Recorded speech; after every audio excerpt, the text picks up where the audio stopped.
ગુવા રવેચી ધામ પ્રોજેક્ટમાં નડતરરૂપ બાંધકામોને જેસીબીની મદદથી તોડી પાડી જગ્યા ખુલ્લી કરાઈ હતી.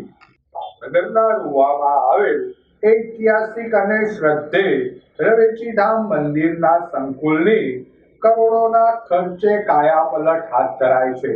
આ ધર્મસ્થાનકને વિકસાવવા સાથે પિકનિક પોઈન્ટ બને તે માટે મહાપાલિકા દ્વારા આયોજન થયું છે. વિકાસ પ્રોજેક્ટમાં નડતરરૂપ પૂજારીનો રૂમ, લાપસી ઘર તેમજ શેડ સહિતના બાંધકામો આજે મહાપાલિકા દ્વારા તોડીને દૂર કરાયા હતા. ઉલ્લેખનીય છે કે વિકાસ પ્રોજેક્ટમાં નડતરરૂપ બાંધકામ દૂર થતા હવે આ પ્રોજેક્ટનું કામ આગળ વધશે.